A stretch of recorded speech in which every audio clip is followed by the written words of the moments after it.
Smoking and drinking is injurious to health. It causes cancer.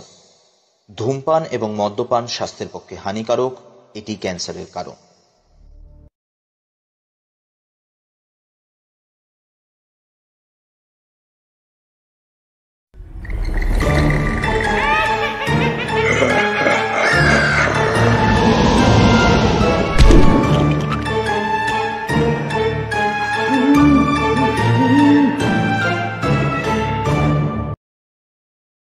Kolkata শহরে হঠাৎ করে শুরু হয়েছে একের পর এক হত্যাকাণ্ড এবং সবথেকে আশ্চর্যের বিষয়, নিহত ব্যক্তি প্রত্যেকেই পেশায় জাদুকর।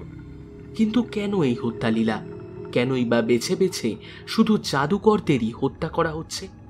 এটা প্রতিহিংসা, নাকি সিরিয়াল কিলিং, নাকি কোনো মানসিক রোগীর কর্মকাণ্ড? নমস্কার, আমি শুভম রয়েছি তোমাদের সঙ্গে। তোমরা শুনছো ভৌতিক অলৌকিক। ভৌতিক অলৌকিকের সমস্ত গল্প শুনতে এখনই সাবস্ক্রাইব করো আমাদের ইউটিউব চ্যানেলে এবং বেল নোটিফিকেশন অবশ্যই অন করে রাখতে ভুলো না। আজ তোমরা শুনবে লেখক ঋদ্ধিমান রায়ের কলমে জাদুকর হত্যা রহস্য। গল্পটি শুরু থেকে শেষ অবধি শুনতে থাকো, আশা করি আপসেট হবে না। বেশ, তাহলে শুরু হচ্ছে আজকের গল্প, জাদুকর হত্যা রহস্য। ঘড়ির কাঁটা একটা ছুঁই ছুঁই। শীতের রাত, রাস্তায় একটা কুকুর পর্যন্ত নেই। কলকাতার অলিগলির বাড়িঘরগুলো নিস্তব্ধ হয়ে সুখ নিদ্রা যাচ্ছে। এমন সময় কুয়াশাচ্ছন্ন গলির মুখে ভারী বুট জুতোর শব্দ ভেঙে দিল চারিদিকের নীরবতা। জুতোর অধিকারী একই ছন্দে পা ফেলে এগিয়ে চলেছে। খটখট খটখট। মনে হয় তার কোনো তাড়াহুড়ো নেই, তাই অত্যন্ত নিশ্চিন্ত তার হাঁটার ভঙ্গি। কুয়াশা ভেদ করে বেরিয়ে এলে পর দেখা গেল আগন্তুক দীর্ঘদেহী, গায়ে কালো ওভারকোট, মাথা থেকে কান পর্যন্ত ঢাকা মাংকি টুপি, মুখে ভর্তি গোফদারি, দুহাত টান টান করে কোমরের দুপাশে সোজাভাবে নামানো। একটু লক্ষ্য করলেই তার হাঁটার মধ্যে অস্বাভাবিকতা লক্ষ্য করা যায়। সেই হাঁটা যেন যন্ত্রচালিত রোবটের। আগন্তুক গলির শেষ প্রান্তের দোতলা বাড়িটার সামনে এসে দাঁড়ালো। ভেতর থেকে বন্ধ করা লোহার কোলাপসিবল গেট আর ফুট 6 উঁচু পাঁচিল দিয়ে গোটা বাড়িটা ঘেরা। আগন্তুক পাঁচিলের এক কোণ ঘেঁষে থামল। সুদীর্ঘ হাত দুটি যন্ত্রচালিত ক্রেনের মতো ধীরে ধীরে পাঁচিল স্পর্শ করে নিমেষের মধ্যে তার গোটা শরীর ওপারে টপকে অদৃশ্য হয়ে গেল। খানিকক্ষণ সব চুপচাপ। মিনিট খানেক পর একটা অদ্ভুত কেঠো শব্দ ভেসে এলো। আবার নিস্তব্ধ চারিদিক। আচম্বিতে একটা হালকা আর্তনাদ কয়েক মুহূর্তের জন্য প্রতিধ্বনিত হয়েই মিলিয়ে গেল অন্ধকারের বুকে। আবার নীরবতা। মিনিট 5 পর দেখা গেল সেই আগন্তুককে হেলায় পাঁচিল টপকে বাইরে আসতে। যেমনভাবে সমান তালে পা ফেলে সে এগিয়ে চলেছিল, ঠিক তেমনভাবেই সে আবার মিলিয়ে গেল অন্ধকারের মধ্যে। লালবাজার গোয়েন্দা দফতরের অন্যতম কর্তা আর্যদেব মিত্র চা খেতে খেতে দরকারি ফাইলপত্র দেখছিলেন। 6 ফুট উচ্চতা এবং সুগঠিত স্বাস্থ্যের অধিকারী এই যুবক কর্তা ইতিমধ্যে বহু জটিল মামলার সুষ্ঠুভাবে নিষ্পত্তি করে প্রসিদ্ধ হয়ে উঠেছেন। আর্যদেব মনে মনে কিছু একটা হিসাব কষতে যাবেন, এমন সময় ঘরে প্রবেশ করলেন সিনিয়র অফিসার ইন্সপেক্টর বিকাশ চৌধুরী। ব্যস্ত হয়ে চেয়ার ছেড়ে দাঁড়ালেন আর্যদেব। হাসি মুখে বিনয় সম্ভাষণের পর দুজনে আসন গ্রহণ করলেন। মাথার টুপিটা টেবিলে রেখে বিকাশবাবু বললেন, তোমাকে এই মাত্র আমার সঙ্গে বেরোতে হবে আর্য, খুব সিরিয়াস একটা কেস আছে। আর্যদেব জিজ্ঞাসু চোখে তার দিকে তাকালে তিনি একটু ভেবে নিয়ে প্রশ্ন করলেন, জাদুকর ডি.কে. সোমের কেসটা নিয়ে কিছু জানো? এই দিন 2 আগে যার রহস্যজনকভাবে মৃত্যু হলো?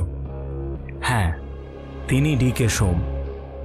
আর গতকাল রাতে আরও এক জাদুকরের একইভাবে রহস্যজনক মৃত্যু হয়েছে, magician Vijay Nair. By the way, দুজনেই দুজনের পরিচিত ছিলেন এবং একই মাস্টারের কাছে জাদুবিদ্যার তালিম নিয়েছিলেন। আর্যদেব প্রশ্ন করলেন, আপনি কি দুটো মৃত্যুর মধ্যে যোগ দেখছেন? না, তা নয়। কোইন্সিডেন্ট হওয়া অস্বাভাবিক কিছু না। আসলে আমি এখনো স্পটে যাইনি, তোমাকে নিয়েই যাব। আর্যদেব ফাইলপত্র গুছিয়ে নিয়ে বিকাশবাবুর গাড়িতে বেরিয়ে পড়লেন। দক্ষিণ কলকাতার একটা ঘিঞ্জি অঞ্চলের গলির শেষ প্রান্তে দোতলা বাড়ি ছিল ম্যাজিশিয়ান বিজয় নায়ারের। এখন সেই বাড়ির মূল গেট পুলিশের পাহারায়। বাইরে লোকজনের ভিড় থাকলেও চারিদিকটা বেশ থমথমে হয়ে রয়েছে। পুলিশের জিপের শব্দ শুনে জনাকয় কনস্টেবল ভিড় সরিয়ে জিপটাকে ফটক পার করিয়ে ভেতরে নিয়ে গেল। জিপের দরজা খুলে নামার পর বিকাশবাবু এবং আর্যদেবকে অভ্যর্থনা জানালেন স্থানীয় থানার দারোগা। জিপ থেকে নেমেই প্রথমেই আর্যদেবের চোখে পড়ল বাড়ির বাইরের দরজার দিকে। সেখানে দরজার কোনো অস্তিত্ব নেই, খালি দরজার কাঠের ফ্রেম দেওয়ালে বসানো রয়েছে। সেখানে দাঁড়িয়ে ঘরের ভেতরটা ভালোভাবেই দেখা যাচ্ছে। ঘরে খাট, খাটের পাশে আলমারি, আর দেখা গেল একটা ঝুলন্ত দেহ। একদিকে পুরু ঘাসের ওপর কি একটা কাঠের জিনিসের ওপর পড়ে রয়েছে। আর্য সেটা দেখার পর পায়ে পায়ে এগিয়ে যেতেই শুনতে পেলেন বিকাশবাবুর কণ্ঠস্বর, ওটাই দরজা। দরজাটা ভেঙে ওখানে রাখা হয়নি, বরং ফ্রেম থেকে উপরে খুলে নেওয়া হয়েছে। ডিকে সোমের ক্ষেত্রেও এইভাবে বাড়ির দরজা ফ্রেম থেকে খোলা অবস্থায় মাটিতে পাওয়া যায়। অদ্ভুত ব্যাপার কি জানো, দরজা কিন্তু নষ্ট বা ভাঙা অবস্থায় পাওয়া যায়নি, একদম অবিকৃত ছিল। এটাও দেখো তাই হবে। কাঠের মিস্ত্রি নিয়ে এলে খুব সহজে ওটা জায়গা মতো ফিট করে দেওয়া যাবে। আর্যদেব মাটিতে বসে দরজাটা পরীক্ষা করে বললেন, ঠিক, ফ্রেম থেকে দরজাটা এমনভাবে খুলে নেওয়া হয়েছে যে কোথাও এতটুকু ভাঙার বা আঘাতের চিহ্ন পর্যন্ত নেই। কিন্তু এই দরজা অত্যন্ত ভারী, তাছাড়া কাঠটা কম শক্ত নয়। খুলে নেওয়ার পর হাত পাঁচেক টেনে এনে এখানে ফেলা হয়েছে। উপরে খুলে ফেলার কথা ছেড়ে দিলাম, এটাকে এতটা টেনে আনাও তো ৩-৪ জনের কম লোকের কাজ নয়। ঘরে প্রবেশ করতেই একটা বীভৎস দৃশ্য দেখা গেল, যেটা বাইরে থেকেও বোঝা সম্ভব হয়নি। পাখার সঙ্গে ঝুলছে ম্যাজিশিয়ান বিজয় নায়ারের মৃতদেহ। বিস্ফারিত চোখ দুটো যেন ঠিকরে বেরিয়ে আসছে। জিভ বেরিয়ে এসেছে মুখের বাইরে, বাঁদিকে হেলে রয়েছে মাথাটা। সারা বিছানার ওপর ইতস্তত কিছু জুতোর ছাপ। একটা আলমারি আর খাট ছাড়া ঘরের মধ্যে অন্য কোনো আসবাব নেই। বিকাশবাবু বললেন, ডিকে সোমকেও এভাবে পাখার সঙ্গে ঝুলন্ত অবস্থায় পাওয়া যায়। দরজা উপড়ে ফেলার ব্যাপারটা সমাধান না হলেও কেসটাকে তো জাস্ট সুইসাইড বলে ভাবার ব্যাপার নেই। কি বলো আর্য? মৃতদেহের দিকে এক দৃষ্টে চেয়ে আর্যদেব বললেন, শুধু তাই নয় স্যার, লক্ষ্য করে দেখুন, মৃতদেহের উচ্চতা খুব বেশি নয়। আত্মহত্যা করার জন্য পাখার নাগালে যেতে হলেও তার একটা চেয়ারের প্রয়োজন হতো। কিন্তু এ ঘরে তো দেখছি একটা টুল পর্যন্ত নেই। আবার বিপরীত দিকে ভাবুন, যে এনাকে পাখার সঙ্গে ঝুলিয়েছে তার কোনো চেয়ার বা টুল লাগেনি। খাটে দাঁড়িয়েই সে এ কাজে সক্ষম হয়েছে। অতএব উচ্চতায় সে বেশ লম্বা। তবে স্যার, একটা বিষয় আমাদের নিশ্চিতভাবে জানতে হবে, এ ঘরে চেয়ার বা টুল জাতীয় কিছু ছিল কিনা। স্থানীয় থানার দারোগা বাবু সঙ্গেই ছিলেন। তিনি বললেন, না স্যার, সেই ব্যাপারে নিশ্চিন্ত থাকতে পারেন। নায়ারবাবু বাড়িতে একাই থাকতেন, দ্বিতীয় কোনো ব্যক্তি এ বাড়িতে নেই। সকালে পাড়ার লোকেরা কোলাসিভাল গেটের বাইরে থেকে ব্যাপার বুঝে থানায় ফোন করে, আর সঙ্গে সঙ্গে আমি পুলিশ নিয়ে চলে আসি। গেট ভিতর থেকে তালা বন্ধ ছিল, পাঁচিল টপকে ভিতরে গিয়ে তালা ভাঙা হয়। আর এই ঘরের ভিতর আমি নিজেও আসিনি তখন। বিছানার চাদরের ওপর বিক্ষিপ্ত জুতোর দাগগুলো পরীক্ষা করে আর্যদেব বললেন, কজন এসেছিল তা বলা মুশকিল, তবে বিছানায় একজনের জুতোর ছাপ পাওয়া যাচ্ছে। কিন্তু আশ্চর্য ব্যাপার লক্ষ্য করুন, বিছানা কিন্তু সেরকম এলোমেলো হয়নি। অর্থাৎ আততায়ী যখন ভদ্রলোকের উপর চড়াও হয় তখন তিনি বিছানায় ছিলেন না। হয় মেঝেতে আততায়ীর সঙ্গে তার ধস্তাধস্তি হয়, অথবা আততায়ীকে বাধা দেওয়ার মতো শক্তি তার ছিল না। এরপরেই মেঝেতে উবু হয়ে বসে পকেট থেকে ম্যাগনিফাইং গ্লাস বের করলেন আর্যদেব। নিচু হয়ে মেঝে পরীক্ষা করতে করতে বললেন, জুতোর অস্পষ্ট ছাপ মেঝেতে দেখা যাচ্ছে। মনে হচ্ছে মেঝেতেও একজনেরই জুতোর ছাপ রয়েছে। গোটা ঘরের মেঝে পরীক্ষা করে উঠে দাঁড়িয়ে আর্যদেব বিকাশবাবুর দিকে চেয়ে বললেন, আশ্চর্য লাগছে স্যার, মাত্র এক জোড়া জুতোর ছাপ, তাও শুধুমাত্র দরজা থেকে খাট পর্যন্ত এসেছে। এছাড়া গোটা ঘরের আর কোনো স্থানে জুতোর ছাপ নেই। অর্থাৎ আততায়ী শুধুমাত্র খুন করতে এসেছিল, আলমারিতেও হাত দেয়নি। আরো আশ্চর্য ব্যাপার যে দরজা উপড়ে খোলার পরও আততায়ী খুব নিশ্চিন্তে ঘরে প্রবেশ করে, কারণ তার হাঁটার ভঙ্গি যে বেশ সাধারণ ছিল তাই জুতোর ছাপই বলে দিচ্ছে।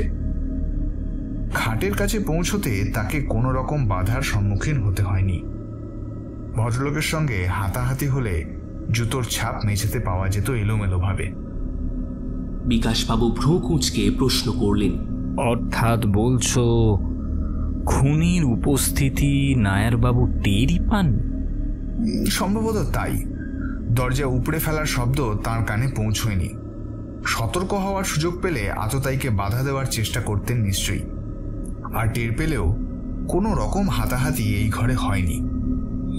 একটা ব্যাপার স্পষ্ট, দরজা উপড়ানোর বিষয় বাদ দিলেও যে মানুষ একা একাই অত উঁচু পাখার সঙ্গে ঝুলিয়ে হত্যা করতে পারে তার শক্তি সম্পর্কে সন্দেহ করাটা সন্দেহজনকই হবে। ঘরের তদন্ত শেষ করে বাইরে আসতেই গেটের কাছে একটা গোলমাল নজরে এলো আর্যদেবের। ঝোলা কাঁধে হাতে ক্যামেরা নিয়ে একজন লোক ভেতরে আসার চেষ্টা করছেন। কনস্টেবলরা তাকে বাধা দিচ্ছে। লোকটি উত্তেজিত হয়ে তখন বললে, তোমরা জানো না যে তোমরা কি ভুল করেছ? গণতান্ত্রিক দেশে মিডিয়ার কণ্ঠরোধ করা যে কত বড় অপরাধ তা তোমাদের বিন্দু মাত্র আইডিয়া নেই। আর লালবাজারের আর্যদেব মিত্র আমার জিগরি দোস্ত, জানতে পারলে সব কটাকে জ্যান্ত পুঁতে ফেলবে। ব্যাপার বুঝে মুখে হাসি চলে এলো আর্যদেবের। হেঁকে কনস্টেবলদের উদ্দেশ্যে তিনি বললেন, এই ওকে ছেড়ে দাও। পুলিশ রাস্তা ছেড়ে দিতে সেই ভদ্রলোক কাঁধের ছোলা ব্যাগ আর হাতের ক্যামেরাটা ভালো করে গুছিয়ে নিয়ে কনস্টেবলদের আপাদমস্তক একটা তীক্ষ্ণ দৃষ্টি দিয়ে ধীরে ধীরে আর্যদেবের দিকে এগিয়ে গেলেন। হাসতে হাসতে আর্যদেব তার সাথে করমর্দন করে বললেন, সুপ্রভাত বন্ধু, খবরের গন্ধে হাজির হয়েছেন সাত সকালে। লোকটির গম্ভীর মুখে সরল হাসি ফুটে উঠল। তিনি বললেন, হ্যাঁ ভাই, তুই তোর রুচির টানে চলে এসেছিস, আমিও আমার পেটের টানে হাজির হলাম। বিকাশবাবু ও দারোগাবাবুটিও পায়ে পায়ে সামনে এলেন। বিকাশবাবুও মুখে হাসি এনে ভদ্রলোকের উদ্দেশ্যে বললেন, কি হে সাংবাদিক মশাই, এত সকালে বন্ধুর টানে না খবরের টানে? ভদ্রলোক তেমনি হেসে উত্তর দিলেন, বলতে পারেন দুটোর জন্যই স্যার। এখন কিন্তু কোনো প্রশ্ন নয় নব, তুই তোর কাজে লাগ, আমি আমার কাজে। কাজ শেষে কথা হবে। আর ঘরের ভিতর যাস না, ছবি নিলে বাইরে থেকে নিস। আর্যদেব তাঁর উদ্দেশ্যে বললেন, সাদামাটা বাঙালি চেহারার নবায়ুধ ভট্টাচার্য পেশায় দৈনিক পত্রিকার সংবাদক। আর্যদেব এবং নবায়ুধ ছেলেবেলা থেকেই অভিন্ন হৃদয় বন্ধু। দুজনেই এখনো পর্যন্ত অবিবাহিত, ফলে সম্পর্কের অকৃত্রিমতায় এক চুল ভাঁটা পড়েনি। আর্যদেবের কথায় সম্মতিসূচক উত্তর দিয়ে নবায়ুধ তার কাজে লাগলেন। আর্যদেব দারোগাবাবুকে জিজ্ঞেস করলেন, আততায়ী কি গেট দিয়ে প্রবেশ করেছে? গেট ভিতর থেকে তালা বন্ধ ছিল। আমার লোক পাঁচিল টপকে এবারে এসে তালা ভেঙেছে। অবশ্য এই পাঁচিলেরও যা হাইট, তাতে আমার লোকেরাই অনেক কষ্টে টপকেছে। 2-3টে ইট সাজিয়ে পাঁচিলে পা পেয়েছে। কোলাপসিবল গেটের দিকে অনেকক্ষণ চেয়ে থাকার পর আর্যদেব বললেন, গেটের উচ্চতা প্রায় 10 ফুট, আবার গেটের মাথায় ধারালো শিক বসানো। তো এই গেট টপকে কারোর পক্ষে ভিতরে আসা সম্ভব নয়। আবার পাঁচিলের যা উচ্চতা, তাতে বেশ লম্বা লোকের পক্ষেও টপকানো কষ্টকর। যদি ধরেই নিই যে আততায়ী আপনার পুলিশের মতোই ইট জাতীয় কিছু ব্যবহার করে ভিতরে এসেছিল, তবে প্রশ্ন আসছে সে বাইরে গেল কিভাবে? বাইরে যেতে হলেও তো তাকে ভিতর থেকে কোনো উঁচু স্থান থেকে টপকাতে হবে, কিন্তু এখানে তো দেখছি একটা ভাঙা ইটের টুকরো পর্যন্ত নেই। আর্যদেব কোমরে হাত দিয়ে মাটির দিকে দৃষ্টি নিবদ্ধ করলেন। বেশ খানিকক্ষণ মাটির দিকে চেয়ে থাকতে থাকতে আর্যদেবের ভ্রু কুঁচকে গেল। মনে মনে বললেন, জুতোর ছাপ। মাটিতে উবু হয়ে বসে আর্যদেব আবার পকেট থেকে ম্যাগনিফাইং গ্লাসটা বের করে চোখে দিলেন। হামা দিয়ে সামনের দিকে 2-4 পা এগিয়ে গিয়ে তিনি থামলেন পাঁচিলের দুটো দেওয়ালের সংযোগস্থলে। দেওয়ালে চুনকাম করা, তবে বৃষ্টি ও শ্যাওলায় তাতে কালচে দাগ পড়েছে। দেওয়ালের সামনে দাঁড়িয়ে বেশ কিছুক্ষণ চিন্তা করলেন আর্যদেব। বিকাশবাবু লক্ষ্য করলেন তার মুখে সহসা হাসির ঝিলিক খেলে গেল। আশ্চর্য হয়ে বিকাশবাবু প্রশ্ন করলেন, কি ব্যাপার আর্য? হাসি মুখে উত্তর দিলেন আর্যদেব, স্যার, পাঁচিল টপকানোর জন্য যে টেকনিকের প্রয়োজন হতে পারে তা জানেন কি? লক্ষ্য করুন, এখানে দুটো দেওয়াল এসে মিলে কিছুটা চৌকো আকারের হয়েছে।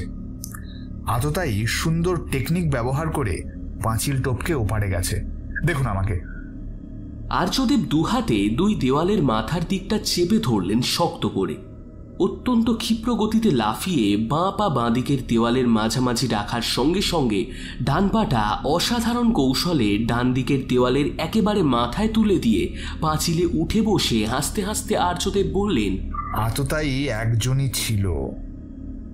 তারপর চিন্তিত মুখে বললেন, এরপর যদি ধরে নিতে হয় যে দরজা উপড়ে নিয়ে হেলায় সেটাকে বই নিয়ে নামিয়ে রাখাও একজনের পক্ষে সম্ভব হয়েছে, তাহলে অনেক হিসেব কষে মাঠে নামতে হবে। বিকাশবাবু মাথা নেড়ে বললেন, তাহলে একটা বিষয় স্পষ্ট হলো, এই খুন শুধুমাত্র প্রতিহিংসা থেকে।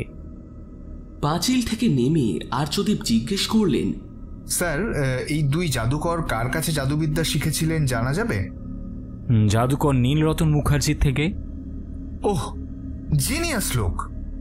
একসময় একাই গোটা ভারতে রাজত্ব করেছেন। আমাকে তার সঙ্গে সাক্ষাৎ করতে হবে, তিনি যদি কিছু সাহায্য করেন দেখি। পেছন থেকে নবায়ুধের হাস্যরত কণ্ঠস্বর শোনা গেল, গ্রেট ম্যান, এনার একটা ইন্টারভিউ নেওয়ার জন্য কত সুযোগ খুঁজেছি, অতএব আমাকেও তোমার সঙ্গী করো বন্ধু।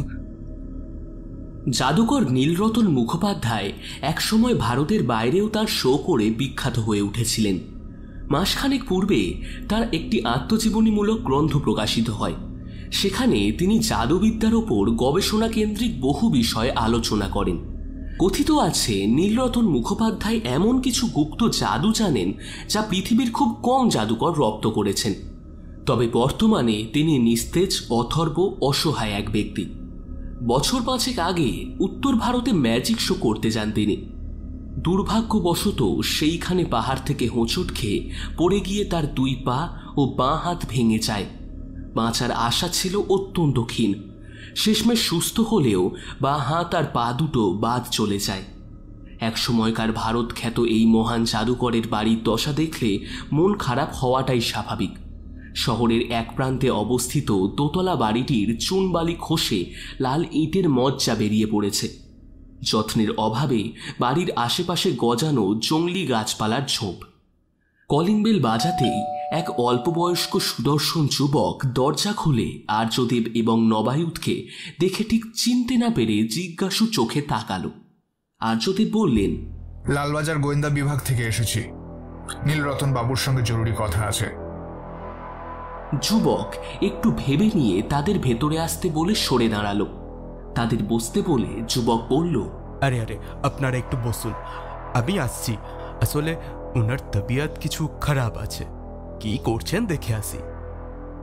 সে সিঁড়ি দিয়ে দোতলায় উঠে গেল।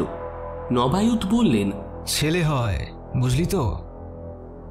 আর্যদেব উত্তর দিলেন, যাই হন না কেন, বাংলা এনার মাতৃভাষা নয়। মিনিট 2 পর সিঁড়িতে পায়ের শব্দ শোনা গেল। চোখাচোখি হলো আর্যদেবের সঙ্গে। যুবকটি হাসি মুখে বলল, चलिए चलिए আপনার উপরে চলিয়ে। দোতলায় উঠেই দৃষ্টি পড়ল সাদা পাজামা পাঞ্জাবি পরিহিত এক ব্যক্তি হুইল চেয়ারে বসে ডান হাতের চেটোর ওপর একটা বই রেখে পড়ছেন।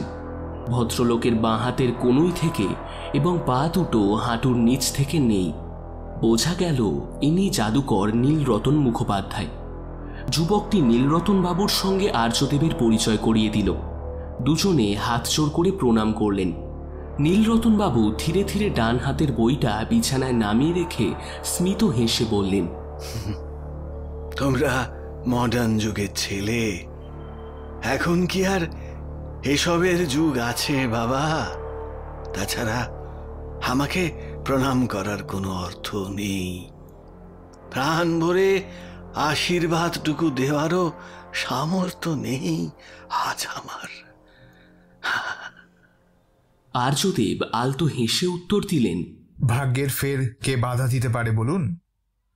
তবে আপনি আজও সমান জনপ্রিয় মানুষের কাছে। ভদ্রলোককে দেখেই মনে শ্রদ্ধা জাগে। মাথায় ঘন পাকা চুল, কামানো গোফদারি, চোখে চশমা।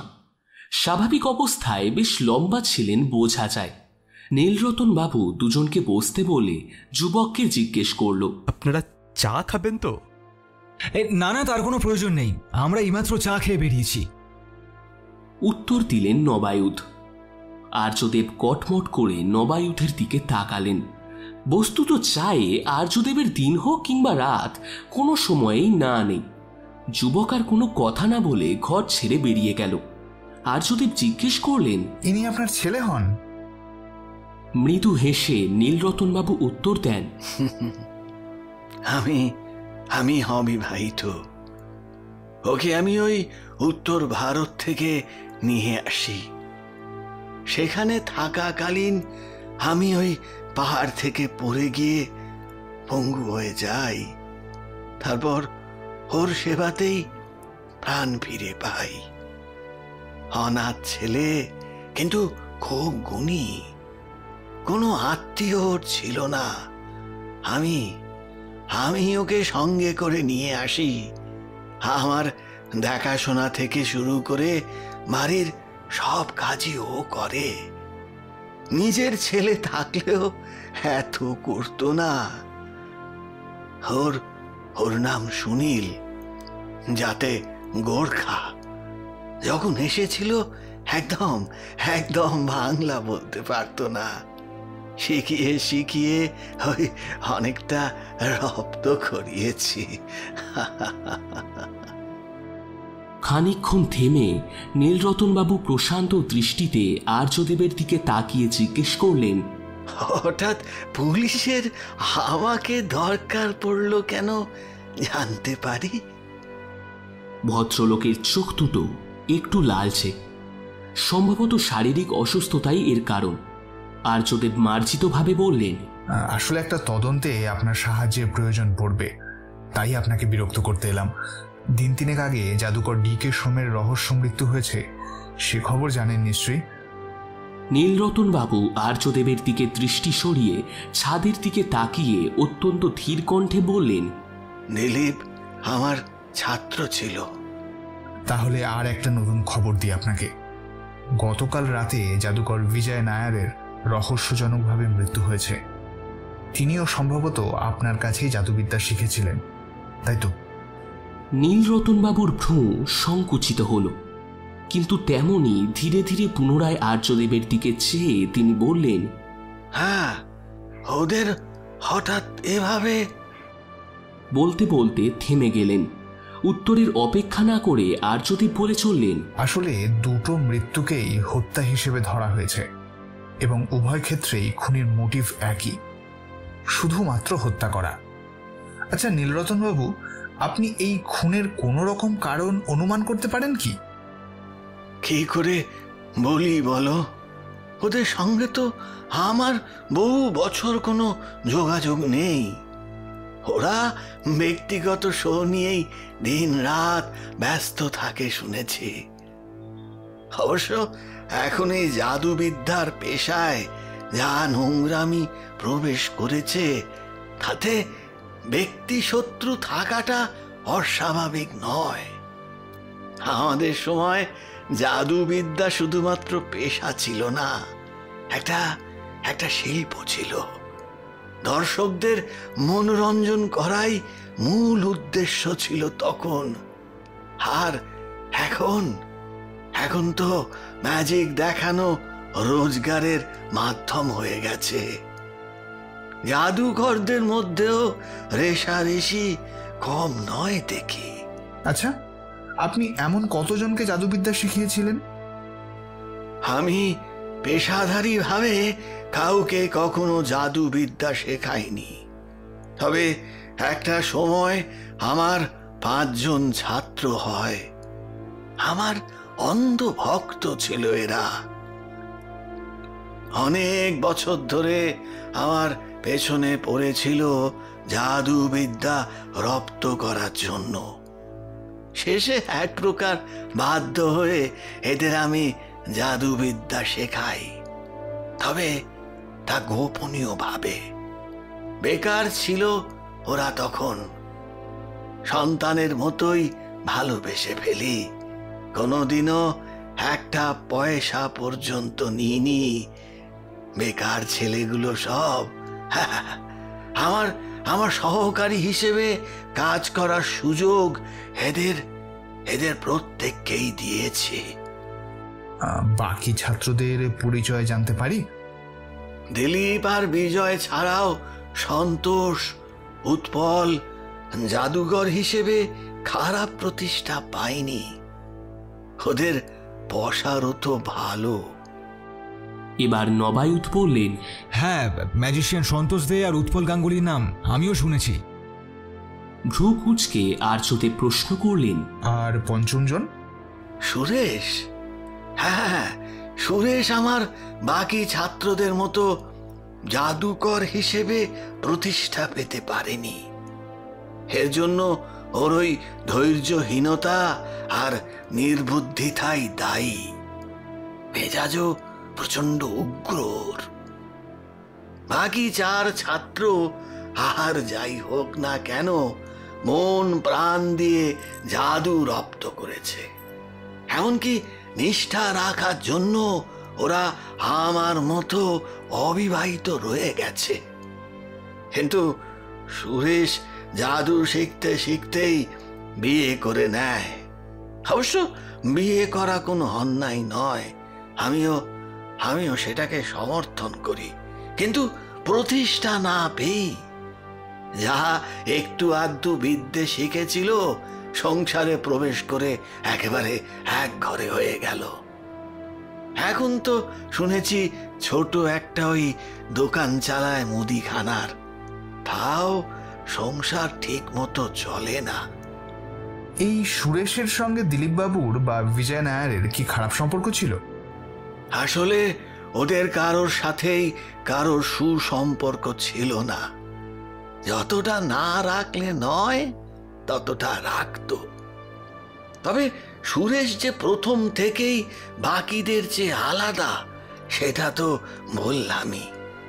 আপনার কি মনে হয় না সুরেশ ব্যক্তিগত আক্রোশ থেকেই দুজনকে হত্যা করতে পারে? নীলরতন বাবু গম্ভীর মুখে কয়েক মুহূর্ত ভাবলেন, তারপর ধীরে ধীরে বললেন, হতে পারে সুরেশের সঙ্গে ওদের ব্যক্তিগত শত্রুতা ছিল, কিন্তু তা আমি কি করে বলি বলুন? আপনি আমাকে সুরেশবাবুর বাড়ির ঠিকানা দিতে পারবেন? সুরেশবাবুর ঠিকানা নিয়ে নীলরতন বাবুকে বিদায় জানিয়ে বেরিয়ে গেলেন আর্যদেব। নিচে নেমে দেখা গেল সুনীল ঘরের এক কোণায় ডন বৈঠক দিচ্ছে। আর্যদেব ও নবায়ুধের পায়ের শব্দ পেয়ে সে তাড়াতাড়ি উঠে দাঁড়ালো। তার ঘরমাক্ত এলো গায়ের সুডোল পেশিগুলি যেন ঠেলে বেরিয়ে আসতে চাইছে। একটু অপ্রস্তুত হয়ে সে সলজ্জ হাসি হাসল। আর্যদেবও হেসে বলল, নিয়মিত যোগব্যায়াম করেন বুঝি? আরে না না, একটা সময় মার্শাল আর্ট শিখেছিলাম, এখন আর সেসব হয় না। তবে ব্যায়াম আমি হর রোজ করে থাকি। নীলরতন বাবুর বাড়ি থেকে বেরিয়ে গাড়িতে উঠে আর্যদেব হাসি মুখে নবায়ুধকে জিজ্ঞেস করলেন, সময় হবে সুরেশবাবুর সঙ্গে আলাপ সেরে আসার? তা হতে পারে, তবে ফেরার সময় আমাকে অফিসে নামিয়ে দিতে হবে। সুরেশ বৈদ্যের দোকান খুঁজতে বিশেষ বেগ পেতে হলো না। এলাকায় বদরাগের জন্য বিখ্যাত বা কুখ্যাত এই সুরেশ। একতলা বাড়ির উঠোনে একটা ছোট্ট ঘর তুলে দোকান চলে তার। খারাপ ব্যবহারের জেরে দোকানে তেমন লোকজন হয় না। গালে হাত দিয়েই দোকানে বসেছিলেন সুরেশবাবু। ঢ্যাঙা লম্বা, গায়ের রং ফর্সা, এক মুখ কালো গোঁফদারি। ভদ্রলোকের দুই চোখে যেন ধূর্ততা মাখানো। আর্যদেবের পরিচয় জেনে তিনি বিরক্ত হয়ে নমস্কার করে বললেন, নমস্কার। পুলিশ টুলিশ কেন আমার কাছে? আমি গাঁজা বিক্রি করি না। আর্যদেব তার চোখে চোখ রেখে বললেন, সে বিষয়ে আমি কিছু জানি না। আমি এসেছি জাদুকর ডিকে সোম আর বিজয় নায়ারের হত্যার তদন্তের ব্যাপারে। সুরেশবাবুর দুই চোখে একটা ব্যঙ্গের বিদ্রুপ খেলে গেল। নাক মুখ সংকুচিত করে তিনি বললেন, তিনি মরেছে সে তো জানি, আবার বিজয়ের নাম আনছেন কেন? গতকাল রাতে তাঁরও হত্যা হয়েছে। ভদ্রলোক মনে মনে কি একটা ভেবে নিয়ে আচমকা দাঁত খিঁচিয়ে বললেন, আপনি কি ভাবছেন আমি ওদের খুন করেছি? হ্যাঁ, আমি ব্যস্ত মানুষ। দোকানপাট ছেড়ে ওদের মতো ভ্যালুলেস লোকজনকে মেরে বেড়ানোর সময় আমার নেই। আর্যদেব মৃদু হেসে দোকানের ডেস্কে হাত দুটো রেখে তার দিকে ঝুঁকে বললেন, আমি কাউকেই দোষী বলছি না, সেটা তদন্ত সাপেক্ষ। বরং আপনি নিজের ঘাড়ে নিজেই খুনের দায় নিলেন। একটা উত্তর জানতে চাইছি, এই দুজনের কোনো বিশেষ শত্রু ছিল বলে জানেন কি? সুরেশবাবু একটু চমকে উঠলেন বোঝা গেল। চমক সামলে আগের মতোই ভ্রুকুটি করে উত্তর দিলেন তিনি, না, জানি না। আপনারা আসুন, আমার কাজ আছে। নবায়ুত পড়লেন মহা ফাঁপড়ে। একবার আর্যদেবের দিকে, তারপরে সুরেশবাবুর দিকে তার দৃষ্টি ঘুরতে লাগল। আর্যদেব মাথা নাড়িয়ে ধীর কণ্ঠে বললেন, বেশ, তবে একটা কথা কান খুলে শুনে রাখুন। প্রয়োজনে আমি আবার আসব, আর পালানোর চেষ্টা করলে কিন্তু পস্তাতে হবে। কথা শেষ করেই আর্যদেব হন হন করে হাঁটা দিলেন। গাড়িতে উঠে নবায়ুত বললেন, বাপ রে, কি ডেঞ্জারাস শিষ্য নীলরতন বাবুর। একে কিন্তু দেখেই বোঝা যায় যে ডাল মে কুছ কালা হ্যায়। আর্যদেব হেসে উঠে বললেন, হ্যাঁ, ঠিকই বলেছিস। দেখি এই মূর্তিমানকে কোনোভাবে থানায় নিয়ে গিয়ে জেরা করা যায় কিনা। পেটে অনেক কথা আছে। পরের দিন সকাল সকাল আর্যদেব পুনরায় নীলরতনবাবুর বাড়ি হাজির হলেন নবায়ুতকে এক প্রকার জোর করেই সাথে নিয়ে। নীলরতনবাবু আর্যদেবের এমন অপ্রত্যাশিত আগমনে একটু অবাকই হলেন, তবে বিরক্ত বোধ করলেন না। ভদ্রলোকের চোখের লালচে রংটা একেবারেই কমে গেছে দেখা গেল। আর্যদেব গতকাল সুরেশবাবুর সঙ্গে তার কথোপকথনের বিবরণ জানালেন নীলরতনবাবুকে। ভদ্রলোক হতাশাব্যঞ্জক হাসি হেসে বললেন, হয়তো এই সামনাসামনি খারাপ ব্যবহার করে থাকে, তবে বলতে কষ্ট হয় বাকি ছাত্ররাও খুব ভালো মানুষ নয়। আমার এই দুর্ঘটনার পর কেউ কখনো একবারের জন্য আমার বাড়ি এসে একটু খোঁজ খবর নেয়নি। অসময় চেনা যায় প্রকৃত হিতাকাঙ্ক্ষী কে। আর্যদেব সোজাসুজি প্রশ্ন করলেন এবার, আপনার এই দুর্ঘটনা কোন সালে হয়? নীলরতনবাবুর ফর্সা মুখটা একেবারে লাল হয়ে গেল। খুব সম্ভব পুরনো কথা মনে পড়ায় তিনি আঘাত পেয়েছেন। সেটা সামলে নিয়ে তিনি বললেন, 2012 মার্চের দিকে। এরপর কি আর জাদু চর্চা করেছিলেন? প্রশ্ন শুনে নীলরতনবাবুর দুমড়ানো শরীরটা রিজু হয়ে চোখ দুটো উজ্জ্বল হয়ে উঠল। দরজার দিকে তাকিয়ে ম্লান হেসে তিনি বললেন, তোমরা ভাবো আমার হাত পা নেই বলে আমি এখন অকেজো, অসহায়, অক্ষম হয়ে পড়েছি। একজন সত্যিকারের জাদুকরের ক্ষমতা তার হাত আর পায়ে থাকে না। মগজ হচ্ছে তার মূল ক্ষমতার উৎস। আর আমার একমাত্র অস্ত্র হলো আমার আমার এই চোখ। এক নিঃশ্বাসে কথাগুলো বলে থামলেন নীলরতন বাবু। সেই সময় সুনীল ট্রেতে করে চা এবং ডিমের অমলেট টেবিলে সাজিয়ে দিয়ে গেল। সে চলে গেলে আর্যদেব শান্ত কণ্ঠে বললেন, মাফ করবেন নীলরতন বাবু, আমি কিন্তু আঘাত করার জন্য এই কথা জিজ্ঞাসা করিনি। একটু থেমে আর্যদেব আবার বললেন, ডায়েরি লেখার নেশা আপনার কবে থেকে? নীলরতন বাবুর মুখে ভাবান্তর ঘটল। অবাক হয়ে আর্যদেবের দিকে খানিকক্ষণ তাকিয়ে পরক্ষণেই হাঁ হাঁ করে হেসে উঠে তিনি বললেন, আমি আমি দিব্যি নিজের চোখ নিয়ে গর্ব করছিলাম, এখন এখন দেখছি তোমার চোখ দুটিও তো গর্ব করার মতোই।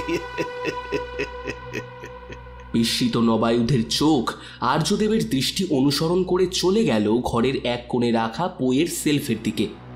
মাঝের তাকে 1970 থেকে 2017 সাল পর্যন্ত সমস্ত ডায়েরি ক্রমানুসারে সাজানো রয়েছে। হাসি থামিয়ে নীলরতনবাবু বললেন, কর্মজীবন থেকেই প্রাত্যহিক অভিজ্ঞতার কথা লেখার অভ্যেস আমার আছে। রাতে ঘুমানোর আগে একটু ওই ডায়েরি লিখি। আপনার ছাত্ররা যখন আপনার থেকে জাদু শিখতেন তখনও কি তারা যোগ্য সম্মান দিতেন না আপনাকে? ম্লান হেসে নীলরতনবাবু বলতে থাকেন, কৃত্রিম সম্মান একটা দিত বই কি, তবে একটা সময় অত্যন্ত ছেলে মানুষের মতো ওরা ওই সন্দেহবাতিক হয়ে ওঠে, কেবলই সন্দেহ করতে থাকে। আমি ওদের সব বিদ্যা শেখাইনি। শুনেছি আপনি নাকি অনেক দুর্লভ জাদুবিদ্যা জানেন। ও বিদ্যা কাউকে শেখানো যায় না, নিজের থেকে অর্জন করে নিতে হয়। কি বিদ্যা জানতে পারি? এবার অট্টহাস্য করে উঠলেন নীলরতনবাবু। তারপর সেই মৃদু হাসি হেসে বললেন, তা তুমি জানতে পারো না বাবা। তুমি তুমি জেনে গেলে জাদুকর নীলরতন মুখোপাধ্যায়ের মৌলিকত্বটাই তো হারিয়ে যাবে। নীলরতনবাবু বেশ খানিকক্ষণ অন্যমনস্ক হয়ে আর্যদেবের দিকে চেয়ে রইলেন। আর্যদেবও নিষ্পলক দৃষ্টিতে তাকিয়ে রইলেন তাঁর দিকে। কয়েক মুহূর্ত এইভাবে কাটলে নীলরতনবাবু মৃদু হেসে বললেন, নাও নাও, এবার ওই চার অমলেটটা খাও, জুড়িয়ে গেল তো। আর্যদেব নিঃশব্দে খেতে শুরু করলেন, তার দৃষ্টি প্লেটের দিকে। এইভাবে মুখ বন্ধ করে আর্যদেবের খাওয়া দেখে নবায়ুধ বেশ অস্বস্তিতে পড়ে গেলেন। তিনি এবার নীরবতা ভেঙে নীলরতন বাবুর সঙ্গে দু চারটে কথা বলার চেষ্টা করলেন। আর্যদেব আর কোনো কথা বললেন না। নবায়ুধ তার এই রকম পরিবর্তন দেখে অবাক হয়ে গেলেও তারপর ভাবলেন, নিশ্চয়ই আর্য মামলার গভীরে ঢুকে চিন্তা করছে। গোয়েন্দাদের চিন্তা করার কোনো মাথা মুন্ডু থাকে না। খাওয়া দাওয়া শেষ করে আর্যদেব মৃদুস্বরে চলি বলে উঠে পড়লেন। গাড়িতে উঠে আর্যদেব অপ্রত্যাশিতভাবে গা এলিয়ে দিলেন। নবায়ুধ ব্যস্ত হয়ে বললেন, কি হলো, শরীর খারাপ করছে নাকি? জড়ানো কণ্ঠে আর্যদেব বললেন, বুঝতে পারছি না। নীলরতন বাবুর সঙ্গে কথা বলার সময় হঠাৎ করে মাথাটা কেমন মোচড় দিয়ে উঠল। নবায়ুধ তার ঝোলা থেকে জলের বোতল বের করে রুমালে করে জল নিয়ে আর্যদেবের মুখ ঘাড় ভিজিয়ে দিলেন জলে। মিনিট দুয়েকের মধ্যে আর্যদেব সুস্থ বোধ করে সোজা হয়ে বসে গাড়ি স্টার্ট দিলেন। কৃত্রিম ক্রোধ প্রকাশ করে নবায়ুধ বললেন, রাত দিন জটিল সব চিন্তা মাথায় নিয়ে ঘোরো, এইভাবে খুন আর কেস নিয়ে বসে থাকলে মাথায় ব্যামোই হবে। ভোর 4টির আশেপাশে মোবাইলের রিংটোনের শব্দে আর্যদেবের ঘুম ভেঙে গেল। বিছানা হাতড়ে ফোন রিসিভ করে ঘুম জড়ানো গলায় বললেন, নমস্কার। ওপাশ থেকে ভেসে এলো বিকাশ বাবুর কণ্ঠস্বর। হ্যালো আর্য, খুব সিরিয়াস ব্যাপার। আর্যদেব বিছানায় উঠে বসলেন। বিকাশবাবু বলে চললেন, জাদুকর উৎপল গাঙ্গুলির ছাদ থেকে পড়ে মৃত্যু হয়েছে। ছয়তলা ফ্ল্যাটের সর্বোচ্চ তলে বাস করতেন জাদুকর উৎপল গাঙ্গুলি। তার রক্তাক্ত দেহ পড়ে রয়েছে রাস্তার ওপর। ভিড় সরিয়ে বিকাশবাবু আর্যদেবকে মেন গেটের ভেতরে নিয়ে এলেন। তার চোখে মুখে উদ্বেগ স্পষ্ট। আর্য, কি হচ্ছে কিছু বোঝাই যাচ্ছে না। একের পর এক জাদুকরের মৃত্যু হয়ে চলেছে, আর আশেপাশের লোকজন আত্মহত্যা বলছে। আর্যদেব গেটের বাইরে গিয়ে মৃতদেহের সামনে হাঁটু গেড়ে বসে বেশ খানিকক্ষণ ছাদ এবং মৃতদেহ লক্ষ্য করলেন। তারপর উঠে দাঁড়িয়ে বললেন, একেবারেই আত্মহত্যা নয় স্যার, এটাও হত্যা। ভদ্রলোক স্বেচ্ছায় ছাদ থেকে লাফ দিলে মেইন গেটের বাইরে গিয়ে পড়তেন না। তাকে পিছন থেকে সজোরে ধাক্কা দিয়ে ঠেলা হয়েছে বলেই তিনি এত দূরে এসে পড়েছেন। আচ্ছা, ফ্ল্যাটের অন্যান্য লোকজন বয়ানে জানিয়েছেন উৎপলবাবু প্রতিদিন মাঝরাতে ছাদে গিয়ে পায়চারি করতেন। এটা নাকি তার বহু বছরের অভ্যাস। রাত 2-3টে অবধিও নাকি পায়চারি করতেন ঘুম না এলেই। তবে সিকিউরিটি গার্ড একটা অদ্ভুত বয়ান দিয়েছে। মনে তো হচ্ছে বেটা ঘুমের ঘোরে ভুলভাল বাড়িয়ে চাড়িয়ে বলছে। আর্যদেবের সামনে সিকিউরিটি গার্ডকে ডাকা হলো। গার্ডের নাকে ব্যান্ডেজ বাঁধা, চোখে মুখে ভয়ের ছাপ। বিকাশবাবু তাকে যা দেখেছে আবারও জানাতে বলেন। সে বড় বড় চোখ করে বলতে শুরু করলো, রাত 10টার পর মেন গেট তালা বন্ধ করে আমি গ্যারেজ ঘরের এক কোনায় খাটিয়ে পেটে শুয়ে থাকি। রাত 1টা নাগাদ হঠাৎ একটা চিৎকার শুনে ঘুম ভাঙার সাথে সাথে গেটের বাইরে ঢুক করে একটা শব্দ হয়। আমি ব্যাপার না বুঝে উঠে পড়ি। তালা খুলে বাইরে বেরিয়ে দেখি উৎপল স্যারের দেহ পড়ে আছে রাস্তাময় রক্ত। আমি ভয় পেয়ে গেট বন্ধ করে দিয়ে ফ্ল্যাটের ভেতর ঢুকতে গিয়ে অন্ধকারে সিঁড়িতে জুতোর শব্দ পাই। একটা কালো জ্যাকেট পরা লম্বা চওড়া লোক আমার গা ঘেঁষে বেরিয়ে গিয়ে ফ্ল্যাটের পিছন দিকে চলে যায়। আশ্চর্য স্যার, লোকটা আমাকে যেন দেখতেই পেল না। আর হাঁটা চলাও কেমন যেন অমানুষিক, কেমন যেন ওই দম দেয়া পুতুলের মতো ধীরে ধীরে হেঁটে গেল। আমি লোকটাকে ডাকলাম বার দুয়েক, কিন্তু সে পেছন ফিরে তাকালোই না। এমন ভাবে ধীরে সুস্থে হাঁটছিল যেন আমার ডাক শুনতেই পায়নি সে। আমি তাড়াতাড়ি তার পেছনে গেলাম। পেছন দিকটা অন্ধকার থাকে। টর্চ জ্বালিয়ে দেখি সে পাঁচিল টপকানোর চেষ্টা করছে। আমি হাঁক দিয়ে এক লাফে লোকটাকে ঝাপটে চেপে ধরি। লোকটা আমার দিকে ঘুরতেই টর্চের আলোয় ওর মুখ দেখে আমি আটকে উঠি। সারা মুখে কালো দাড়ি গোঁফ, আর চোখ দুটো যেন মরার চোখের মতো। যে কয় মুখটা আমার দিকে তাকিয়েছিল একবারও চোখের পলক ধরতে পারলাম না স্যার। ওরকম স্থির চোখ মানুষের হতে পারে না। আমি তখন ভয়ে আত্মরা। আচমকা লোকটা এক হাত দিয়ে আমার মুখে প্রচন্ড জোরে ঘুষি মারল। সঙ্গে সঙ্গে সঙ্গে সঙ্গে আমি অজ্ঞান। বিকাশবাবু বললেন, শোনো ভাই, জীবিত মানুষের চোখে পলক পড়তে বাধ্য। তুমি ভয় পেয়েছিলে বলেই পলক পড়তে দেখোনি। আর্যদেব বললেন, তার মানে লোকটা এসেও ছিল ফ্ল্যাটের পিছনের পাঁচিল টপকে। আপনার ঘুমের সুযোগ নিয়ে ফ্ল্যাটে ঢুকে উপরে চলে যায়। সিকিউরিটি গার্ড মুখ কাঁচুমাচু করে বলল, আপনারা যাই মনে করুন স্যার, আমি নিশ্চিত আমি যাকে দেখেছিলাম সে মানুষ নয়। কোনো পিশাচ নিশ্চয়ই লোকটার দেহে ভর করেছে। নাহলে অমন মরার মতো স্থিরভাবে ট্যাপ ট্যাপ করে চোখ মানুষের হয় না। লালবাজার দপ্তরে আর্যদেবের অফিস ঘরের মুখোমুখি বসে রয়েছেন আর্যদেব এবং বিকাশবাবু। বিকাশবাবু টেবিলে দুহাতের ভর দিয়ে চিন্তিত মুখে বসে। আর্যদেব খাতা পেন নিয়ে কিছু একটা নোট করছেন। কাজ শেষ করে আর্যদেব সোজা হয়ে বসে বললেন, আমার হিসেব আর অনুমান ঠিক হলে বলতে পারি মামলার প্রায় শেষের দিকে পৌঁছে গেছি। বিকাশবাবু বিস্মিত হয়ে আর্যদেবের দিকে তাকালেন।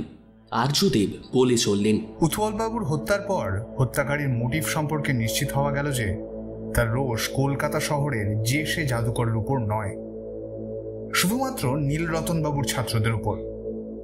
নীলরতনবাবুর 5 ছাত্র, যাদের তিনি নিজের হাতে জাদুবিদ্যা শিখিয়েছিলেন। এমন সময় ভেজানো দরজা ঠেলে মুখ বাড়ালেন নবায়ুধ, কাঁধে ছোলা ব্যাগ এবং মুখে পরিচিত হাসি। আর্যদেব তাকে বসতে বলে বললেন, সাংবাদিকদের আড্ডা যদি যখন তখন লালবাজারে হয়, তাহলে তো দৈনিক সুপ্রভাতের মালিক চাকরি থেকে বরখাস্ত করে দেবেন। চেয়ারে চাঁকিয়ে বসে নবায়ুধ বললেন, তার সম্ভাবনা নেই, কারণ মালিকের ইচ্ছেতেই আমার আগমন তোমার দপ্তরে। এই জাদুকর হত্যা মামলার সংবাদ তদন্তে এই মুহূর্তে সবচেয়ে প্রাসঙ্গিক খবর দিচ্ছে দৈনিক সুপ্রভাতী। একটু থেমে মুচকি হেসে নবায়ুধ বললেন, এই কারণেই মালিক এই কেসটার দিকে সম্পূর্ণ ফোকাস করতে বলেছেন। মাথা ঝাঁকিয়ে আর্যদেব বললেন, আর তুইও সঙ্গে সঙ্গে গোড়া ঘেঁষে কোপটা লাগিয়ে দিলি। যাকে কাজের কথায় আসি। নীলরতনবাবুর সেই 5 ছাত্রের মধ্যে দিলীপ, বিজয় এবং উৎপল মারা গেলেন, তাহলে রইল বাকি 2। নবায়ুধ বললেন, সুরেশ আর সন্তোষ। হ্যাঁ, দিলীপ, বিজয়, উৎপল আর সন্তোষ জাদুকর হিসেবে সফল হতে পারলেও সুরেশ সফল হয়নি। তার আর্থিক অবস্থাও খারাপ। এদিকে নীলরতনবাবু বলছেন সুরেশের স্বভাব ভালো নয়, সে বদরাগী এবং বন্ধুদের প্রতি ঈর্ষাপরায়ণ। এক্ষেত্রে জোরালো সন্দেহ জাগে সুরেশবাবু হত্যাকারী কিনা। বিকাশবাবু ধৈর্য হারিয়ে বললেন, সন্দেহ জাগে কি? আমার দৃঢ় বিশ্বাস হচ্ছে ওই খুনি, ওকে অ্যারেস্ট করে কেস খতম করো।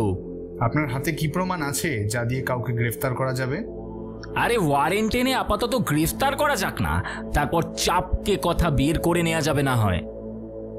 আর্যদেব 2 হাত জড়ো করে তার উপর থুতনি রেখে খানিকক্ষণ চিন্তা করে বললেন, সেটা ঠিক হবে না স্যার। তাড়াহুড়ো করে অ্যারেস্ট করতে গেলে হিতে বিপরীত হয়ে যেতে পারে। বিকাশবাবু এবার একটু উত্তেজিত হয়ে বললেন, তাহলে তো এবার সন্তোষ বাবুরও হত্যা হবে। আমরা চুপচাপ বসে থাকবো? এদিকে ওপর থেকে আমার উপর অনবরত প্রেসার আসছে, পরিস্থিতি খুব খারাপ। এই মুহূর্তে অন্তত একটা অ্যারেস্ট না করলে আমি তুমি সবাই একসাথে ফেঁসে যাব। স্যার, আমার অনুমান আর একটা দিন ধৈর্য ধরে থাকলেই আততায়ীকে হাতে নাতে গ্রেফতার করতে পারবো আমরা। বিকাশবাবু পুনরায় কিছু একটা বলতে গিয়ে থমকে গেলেন। মৃদু হেসে আর্যদেব বললেন, হ্যাঁ, আমার বিশ্বাস আগামীকাল রাতে আততায়ীকে গ্রেফতার করতে পারবো আমরা। এই অনুমানের ভিত্তি কি ভাই? নবায়ুধ জিজ্ঞেস করলেন। লক্ষ্য করলে বোঝা যাবে প্রত্যেক হত্যার মধ্যে সময়ের ব্যবধান 2 দিন। অর্থাৎ দিলীপবাবুর হত্যার 2 দিনের মাথায় হত্যা হলেন বিজয়বাবু, তার 2 দিনের মাথায় উৎপলবাবু। আর এই হিসেবে সন্তোষবাবুর বাড়ি হত্যাকারীর আগমন হতে পারে আগামীকাল রাতে। অবশ্য আপনাকে একটা দরকারি কাজ করতে হবে দ্রুত। আজ থেকে সুরেশবাবুর উপর গুপ্তচরের পাহারা বসাতে হবে, তার গতিবিধি জানা দরকার। বিকাশবাবু বললেন, সে ব্যবস্থা এইমাত্র হয়ে যাবে। আর্যদেব আড়মোড়া ভেঙে নবায়ুধের উদ্দেশ্যে বললেন, এবার চল জাদুকর সন্তোষদের সঙ্গে সাক্ষাৎ করে আসা যাক। 2 তলা বাড়ি জাদুকর সন্তোষদের, ছোট পাঁচিলে ঘেরা। গেটের মুখে 2 জন সিকিউরিটি গার্ড বসে রয়েছে। আর্যদেবের পরিচয় পেয়ে সন্তোষবাবু নিজে বাইরে এসে তাদের ভেতরে নিয়ে গেলেন। সন্তোষবাবু মানুষটা ছোটখাটো এবং বেশ হৃষ্টপুষ্ট, মুখে ভয়ের কিন্তু অত্যন্ত ছাপ। আর্যদেব ও নবায়ুধ আসন গ্রহণ করার পর কথা বলতে গিয়ে ভদ্রলোক ভেঙে পড়লেন। প্রায় কাঁদতে কাঁদতে বললেন, ওদের সবাইকে মেরে ফেললো, এরপর আমাকে ওরা ছাড়বে না। আর্যদেব তাকে শান্ত করে জিজ্ঞেস করলেন, কার কথা বলছেন বলুন তো? আর কার স্যার? সুরেশ। আমি দিলীপ, উৎপল, বিজয় আর সুরেশের বন্ধু ছিলাম। একসঙ্গে নীলরতন স্যারের থেকে ম্যাজিক শিখেছিলাম। সুরেশ আমাদের মতো নামকরা জাদুকর হয়ে উঠতে পারেনি, তাই রাগে আমাদের এক এক করে মেরে ফেলে মনের ঝাল মিটাচ্ছে। সুরেশবাবুকে আপনি সন্দেহ করছেন কেন? অন্য কেউ তো হতে পারে। না স্যার, সুরেশ ছাড়া আর কেউই এ কাজ করবে না। ও বরাবরই রকচটা মানুষ। ও পারে না এমন কোনো কাজ নেই।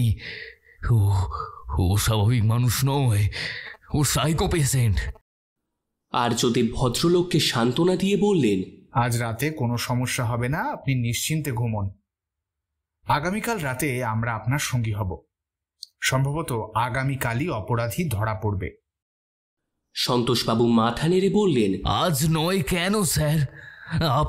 আপনারা আজই সুরেশকে গ্রেপ্তার করুন। দেখুন, সবকিছুরই তো নির্দিষ্ট নিয়ম পদ্ধতি থাকে, আমাকেও সেই সব বুঝে শুনে চলতে হয়। আপনাকে আমি কথা দিলাম, আপনার ক্ষতি হবে না কোনো রকম। সন্তোষবাবুর বাড়ি থেকে বেরিয়ে আর্যদেব বললেন, চল তাড়াতাড়ি, সাইকো পেশেন্ট সুরেশবাবুর সঙ্গে একটু আড্ডা দিতে হবে। সুরেশবাবু তখন দোকানের ঝাঁপ বন্ধ করছিলেন। দোকানের শাটার বন্ধ করতে গিয়ে তার চোখ মুখ বিকৃত হয়ে গেল। বহু কষ্টে শাটার নামিয়ে দোকানে তালা দিলেন ভদ্রলোক। আর্যদেব গম্ভীর মুখে বললেন, আপনার বন্ধু সন্তোষবাবু আপনার নামে কেস করেছেন জানেন কি? সুরেশবাবু মৌন হয়ে খানিকক্ষণ আর্যদেবের দিকে চেয়ে দাঁত কড়মড় করে গর্জে উঠে বললেন, বিশ্বাস করি না মশাই, সন্তোষ আমাকে ফাঁসাতে গেলে নিজ শতগুণে ফেঁসে যাবে, বুঝলেন? আজ ওকে ব্ল্যাকমেল করে লাখ লাখ টাকা চাইলেও ও আমাকে ফেরাতে পারবেন না, জানেন কি? কিন্তু আমি আর যাই হই ওদের মতো সাধু বেশে ভণ্ড নই, যা করি বুক বাজিয়ে করি। আর একটা কথা, ওকে বলে দেবেন, আমার সাথে চালাকি করতে এলে একটা কথায় ওর পেটের সব গ্যাস বের করে নেব। সুরেশবাবু যেতে উদ্যত হলেন। আর্যদেব বললেন, কি কারণে ফাঁসাবেন সন্তোষবাবুকে? কি দোষ করেছেন তিনি? খ্যাক খ্যাক করে হেসে সুরেশবাবু বললেন, নীলরতন স্যার আজও ভাবেন বসে বসে কেন এদের পিছনে সময় নষ্ট করছেন? হ্যাঁ, এত বছর ধরে আমাকে সবাই খারাপ বলে, অভদ্র বলে, আর বাকিরা যেন এক একটা প্রহ্লাদের অবতার। সব ভক্ত, গুরুর ভক্ত। বলতে বলতে অট্টহাস্য করে উঠলেন। আর্যদেব কঠিন স্বরে বললেন, হাত কড়া পরিয়ে হাজতে না নিয়ে যাওয়া পর্যন্ত পেট থেকে কথা বেরোবে না দেখছি। হাসি থামিয়ে সুরেশবাবু আর্যদেবের দিকে বিষ দৃষ্টি দিয়ে বললেন, হ্যাঁ হ্যাঁ, যেদিন জেলে ভরবেন আমার পাশে সন্তোষও থাকবে। বাকিরা তো সব ফুরুত করে উড়ে গেল। হ্যাঁ, খুব বেঁচে গেছে মশাই, খুব বেঁচে গেছে। তবে আমি কেস খেলে সন্তোষও ছাড় পাবে না, এই বলে রাখলাম। বলতে বলতে চলে গেলেন সুরেশবাবু। নভায়ুধ মাথায় দুই হাত রেখে বললেন, ভাই, আমি আগের দিনই বুঝেছিলাম, খুনি হোক আর না হোক, এই ব্যাটা নিশ্চিতভাবে মানসিক রোগী। একটা পাবলিশিং হাউসের সামনে গাড়ি থামালেন আর্যদেব। নবায়ুধকে গাড়িতে বসতে বলে পাবলিশিং হাউসে ঢুকলেন। প্রায় মিনিট 10 পর বেরোলেন আর্যদেব হাতে একটা বই নিয়ে। বইটা নবায়ুধের হাতে দিয়ে বললেন, তোর বিখ্যাত ঝোলাটায় আপাতত রাখ, এটা যখন চাইবো দিবি। নবায়ুধ লক্ষ্য করলেন সেটা আদতে বই নয়, হলুদ নীল ডোরা কাটা একটা ব্ল্যাঙ্ক ডায়েরি। ডায়েরির গায়ে সোনার চলে লেখা রয়েছে 2012। নবায়ুধ ব্যস্ত হয়ে বললেন, 2018 সালের 12 ডায়েরি নিয়ে কি কাজ? এক্সপায়ার করে গেছে, সালটাও পড়ে আনিসনি। না হে বন্ধু, 2012 সালই আমাকে পথ দেখাবে। আর্যদেবের হেয়ালির অর্থ বুঝতে না পেরে নবায়ুধ ডায়েরিটা ব্যাগে ভরে নিল। ঘড়িতে বিকেল 5:30। গাড়ি থামল নীলরতন বাবুর বাড়ির সামনে। নবায়ুধ বিরক্ত মাখা কণ্ঠে বললেন, আরে আর্য, এভাবে রোজ ভদ্রলোককে বিরক্ত করার কোনো অর্থ আছে? তোর আসল অপরাধী সুরেশ, আর তুই যখন তখন হাজির হোস এই সহজ সরল বয়স্ক লোকটার কাছে। প্রত্যুত্তর না পেয়ে নবায়ুধ আর্যদেবকে অনুসরণ করলেন। কলিং বেল বাজাতেই সুনীল দরজা খুলে দিল। দুজনকে দেখে বিন্দুমাত্র বিরক্ত না হয়ে অভ্যর্থনা জানালো। ঘরে প্রবেশ করতেই একটা ঝাঁঝালো গন্ধ নাকে প্রবেশ করল, ভিক্স বা অমৃতাঞ্জন জাতীয় কোনো পদার্থের। সুনীল তাদের ওপরের ঘরে নিয়ে গেল। নীলরতনবাবু ঘরে নেই। সুনীল বলল, আসল মে উনি বিকেলের দিকে ছাদে একটু থাকেন, আপনারা বসুন, আমি ওনাকে নিয়ে আসছি। সুনীল বেরিয়ে যেতেই আর্যদেব দাঁত চেপে মৃদু স্বরে নবায়ুধকে বলল, নিক না চাইতেই জল, তাড়াতাড়ি ঝোলা থেকে ডায়েরিটা বের কর। নবায়ুধ কিছু বুঝতে না পেরে হতচকিত হয়ে গেলেন। আর্যদেবকে অধৈর্য হয়ে তার দিকে এগিয়ে আসতে দেখে নবায়ুধ দ্রুত ব্যাগে হাত চালিয়ে ডায়েরিটা বাইরে আনলেন। ক্ষিপ্র গতিতে ডায়েরিটা ছিনিয়ে নিয়ে আর্যদেব নীলরতন বাবুর বইয়ের শেলফের দিকে এগিয়ে গিয়ে বললেন, বাইরে থেকে লক্ষ্য রাখ, কেউ যেন চলে না আসে।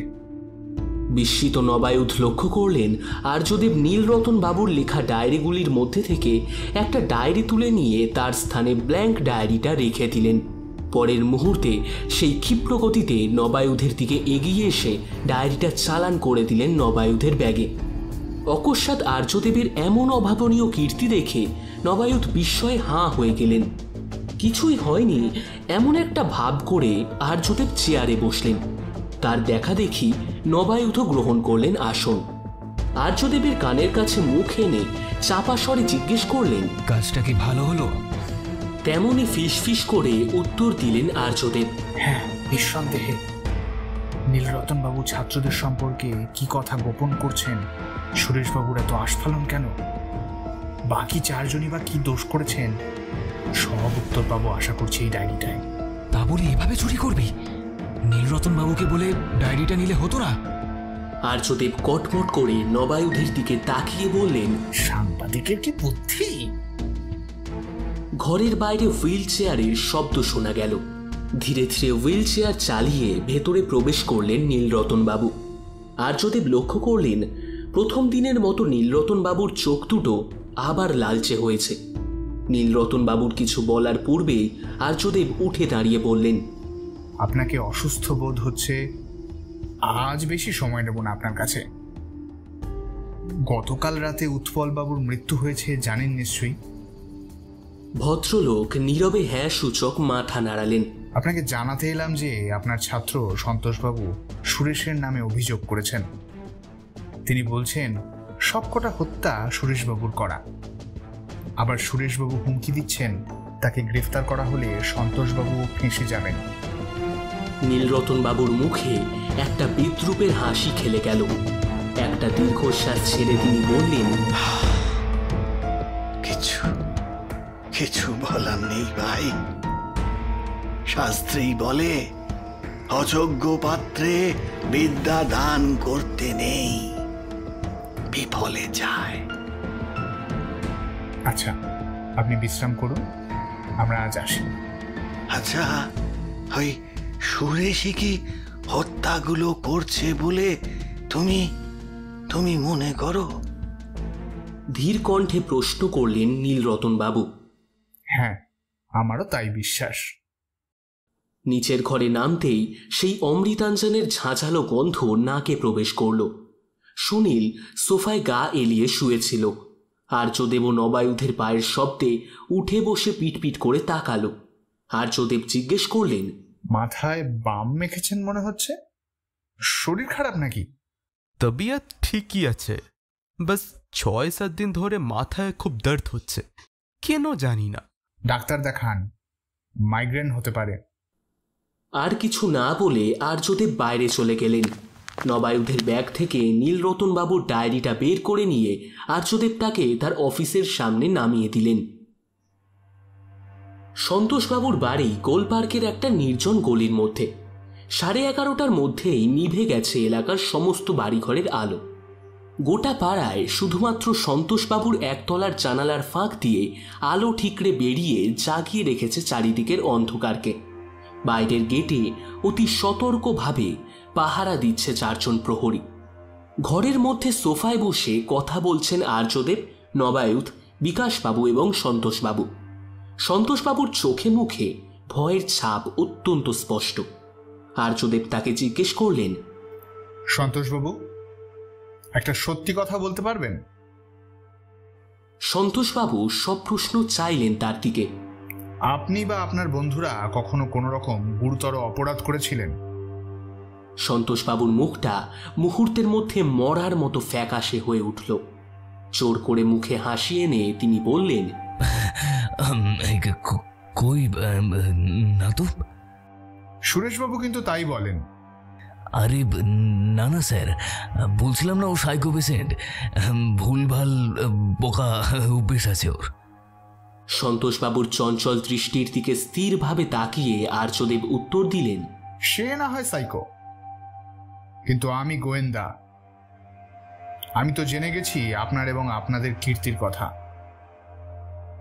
আপনার 3 বন্ধু না হয় মারা গিয়ে শাস্তির হাত থেকে মুক্তি পেয়ে গেছেন, কিন্তু সুরেশবাবু গ্রেফতার হওয়ার পর আপনারও যে শাস্তি হবে না তা আমি বলতে পারি না। সন্তোষবাবু মাথা নত করলেন। বিকাশবাবু আশ্চর্য হয়ে জিজ্ঞেস করলেন, কি ব্যাপার আর্য? ক্রমশ প্রকাশ্য স্যার, আপাতত আমাদের প্রস্তুত হওয়ার সময় হয়েছে। এই সময় বিকাশবাবুর ফোন বেজে উঠলে তিনি জানালার সামনে গিয়ে ফোনটা ধরলেন। গুপ্তচর জানালো সুরেশবাবু রাত 11টা নাগাদ কোথাও বেরিয়ে বাইরে গেলেন তড়িঘড়ি। সন্তোষবাবু উত্তেজিত হয়ে বললেন, এবারে ব্যাপারটা বুঝলেন তো স্যার? কোথায় আসছে দেখুন। আর্যদেব বাইরের প্রহরীদের ডেকে পাঠিয়ে বললেন, আপনারা ঘুমের ভান করে পড়ে থাকবেন, আততায়ীকে একদম বাধা দেওয়ার চেষ্টা করবেন না। সে ঘরের ভিতর প্রবেশ করলে প্রথমে আমরা তাকে গ্রেফতার করার চেষ্টা করব। আমরা সফল না হলে তাকে বাইরে বেরোতে দেখলেই গুলি ছুঁড়ে তাকে আহত করবেন। ভুল করেও একটার বেশি গুলি চালাবেন না। শুধু মনে রাখবেন, যে আসবে সে কিন্তু ভয়ানক শক্তিশালী। প্রহরীরা চলে গেলে আর্যদেবের নির্দেশে সন্তোষবাবু ঘরের আলো নিভিয়ে দিলেন। একটা জানালার পাল্লা খুলে দেওয়া হলো। জানালা খুলতেই ভরা চাঁদের জ্যোৎস্নার আলো গোটা ঘরে আলো আবছার মায়াজাল তৈরি করল। আর্যদেব চাপা কণ্ঠে বললেন, সন্তোষবাবু বিছানায় উঠে শুয়ে যান। স্যার আর নব সোফার পিছনে জায়গা নিন, আমি দরজার কোণে আছি। তার কথা মতো যে যার স্থানে চলে গেলেন। 5 মিনিট, 10 মিনিট, এইভাবে আধ ঘন্টা কাটার পর সময় এগিয়ে এলো। হালকা চাঁদের জ্যোৎস্না ভরা ঘরে জাগ্রত 4 জোড়া চোখ। ঘড়ির টিকটিক শব্দই যেন কত জোরালো বলে মনে হচ্ছে। নবায়ুত ফিসফিস করে বললেন, কি হে, তোর সাইকো পেশেন্ট কখন আসবে? আর্যদেবও তেমনি চাপা কণ্ঠে বললেন, ধৈর্য ধরো। এইভাবে আরো কিছুক্ষণ কেটে গেল। হঠাৎ দরজার বাইরে একটা খসখস শব্দ শোনা গেল। কেউ যেন শরীর দিয়ে দরজাটা ঠেলছে। কয়েক মুহূর্ত পর ঠুম করে ধাতব শব্দ হলো একটা। অনুমান করা গেল দরজার এপাশের ছিটকিনি ভেঙে পড়ল মেঝেতে। আবার কয়েক মুহূর্ত সব চুপচাপ। সোফার পিছনে খাপটি মেরে বসে নবায়ুত এবং বিকাশবাবু বিস্মিত হয়ে দেখলেন দরজাটা শূন্যে উঠে পিছনের দিকে সরে যেতে লাগলো। বাইরে চাঁদের আলোয় দেখা গেল এক লম্বা চওড়া মূর্তি এক হাতে দরজাটা ধরে খুব ধীরে সুস্থে পাশের দেওয়ালে হেলান দিয়ে রাখল। নবায়ুধের মাথা ঝিমঝিম করতে শুরু করলো দরজা উপড়ে ফেলার চাক্ষুষ প্রমাণ দেখে। মূর্তি এবার সমান তালে এক পা করে সেই দরজাবিহীন পথ দিয়ে ঘরে প্রবেশ করল। কানে ভেসে এলো তার জুতোর শব্দ, খটখট খটখট। ভেতরে প্রবেশ করতেই ঘরে আসা চাঁদের আবছা আলো লোকটার মুখে পড়ল। এক মুখ ঘন দাড়ি গোফের মধ্যে মরার মতো 2টো চোখ স্থির হয়ে সামনের আলোর দিকে। এইভাবে বেশ কয়েক মুহূর্ত কেটে গেল। সেই চোখে একবারও পলক পড়ল না। মূর্তির ঘাড় একবার বাঁদিক ও তারপর ডান দিকে ঘুরল। গোটা শরীরটার সঙ্গে যেন ঘাড়ের কোনো সম্পর্কই নেই। এ যেন যন্ত্রচালিত রোবট। মূর্তি বাঁ হাত সামনের দিকে উঠিয়ে ধীরে ধীরে খাটের দিকে এগিয়ে গেল। তার বাঁ হাতে মুষ্টিবদ্ধ একটা দড়ির ফাঁস। আচম্বিতে দরজার কোণ থেকে আর্যদেব বাঘের মতো মূর্তির ওপর ঝাঁপিয়ে পড়লেন। পর মুহূর্তেই গা থেকে পোকা ছাড়ার মতোই এক ঝটকায় আর্যদেবকে মাটিতে ফেলে দিল মূর্তি। নবায়ুধ চিৎকার করতে গেলেন, কিন্তু গলা দিয়ে আওয়াজ বেরোলো না। মূর্তিটা নিচু হয়ে আর্যদেবের গলায় দড়ির ফাঁসটা পরিয়ে তাকে শূন্যে টেনে তুলল। বিকাশবাবুও এমন অসহায় অবস্থায় আর্যদেবকে দেখেননি পূর্বে। শূন্যে ঝুলন্ত অবস্থায় আর্যদেব মরিয়া হয়ে মূর্তির চুল শক্ত করে ধরে তার বুকে হাঁটু দিয়ে সবেগে আঘাত করতেই মূর্তির হাত থেকে দড়ি ফসকে গেল। সেই সঙ্গে ধূপ করে আর্যদেবের দেহপতনের শব্দ। মূর্তি পুনরায় নিচু হয়ে আর্যদেবকে ওঠাতে গেলে দ্রুম শব্দে গর্জে উঠল বিকাশবাবুর রিভলভার। ব্যথায় তীব্র আর্তনাদ করে মাটিতে ধরাশায়ী হলো মূর্তি। সমস্ত ঘটনা ঘটল 20-25 সেকেন্ডের মধ্যে। সুরেশবাবু আলোর সুইচ টিপলেন। আলো জ্বলতেই সোফার সঙ্গে হেলান দিয়ে বসে থাকা নবায়ুধ দেখলেন মেঝেতে উবু হয়ে বসে হাঁফাচ্ছেন আর্যদেব। পাশে সেই দীর্ঘদেহী লোকটা পড়ে ছটফট করে গোঙাচ্ছে। টলতে টলতে সোফা ধরে উঠে দাঁড়ালেন নবায়ুধ। বিকাশবাবু দ্রুত আর্যদেবের কাছে গিয়ে তার কাঁধে হাত রেখে বললেন, কিছু হয়নি তো আর্য? হাঁফাতে হাঁফাতে আর্যদেব বললেন, ঠিক সময় গুলিটা চালিয়েছেন, না হলে বাঁচতাম না। আলো জ্বলা দেখে বাইরের গার্ডরা ভেতরে এসে দাঁড়ালো। সকলে খেয়াল করলেন বিছানায় অজ্ঞান হয়ে পড়ে রয়েছেন সন্তোষবাবু। বিকাশবাবু লোকটার সামনে এসে হাঁটু গেড়ে বসে বললেন, দেখি সুরেশবাবু, অনেক ম্যাজিক দেখিয়েছেন, এবার নিজের মুখটা দেখান আমাদের। বলতে বলতে লোকটার ঘন গোঁফদাড়ি ধরে টান দিয়ে বিস্মিত কণ্ঠে বললেন, আরে আরে, এ তো সুরেশবাবু নয় আর্য, অন্য কেউ। আর্যদেব তখনও মেঝের দিকে চেয়ে উবু হয়ে বসেছিলেন। বিকাশবাবুর কথায় তার মুখের কোনো ভাবান্তর ঘটল না। মুখ না তুলেই স্বাভাবিক কণ্ঠে বললেন, হ্যাঁ, সুরেশবাবু নন, ইনি জাদুকর নীলরতন মুখোপাধ্যায়ের পালিত পুত্র সুনীল, তাঁর সর্বক্ষণের সঙ্গীও বলতে পারেন। সুনীলের হাবভাব এখন স্বাভাবিক। যন্ত্রণায় তার মুখ বিকৃত হয়েছিল। সে কোনো রকমে বলল,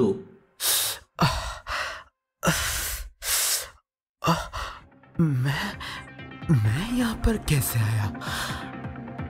বিকাশবাবু হেসে বললেন, ও, এই যে জাত অভিনেতা দেখছি। আর্যদেব উঠে দাঁড়িয়ে গম্ভীর স্বরে বললেন, স্যার, একে আর সন্তোষবাবুকে হাসপাতালে পাঠান, আমাদের কাজ এখনো বাকি। গার্ডদের সঙ্গে দুজনকে হাসপাতালে পাঠিয়ে দেওয়া হলো। রাস্তায় একদিকে জিপ পার্ক করা ছিল। জিপে উঠে আর্যদেব বললেন, আমাদের হাতে সময় কম স্যার, গাড়ি আমি চালাচ্ছি। হতভম্ব বিকাশবাবু প্রশ্ন করলেন, কিন্তু যাচ্ছি কোথায়? নীলরতনবাবুর বাড়ি। নীলরতনবাবুর বাড়ি? রাত্রের নিস্তব্ধ শুনশান রাস্তা ধরে জিপ ছুটল বাতাসের গতিতে। মিনিট 15 মধ্যে জিপ থামল নীলরতনবাবুর বাড়ির সামনে। দরজার বাইরে থেকে হুড়কো লাগানো ছিল। আর্যদেব এক ধাক্কায় হুড়কো খুলে ভেতরে প্রবেশ করলেন।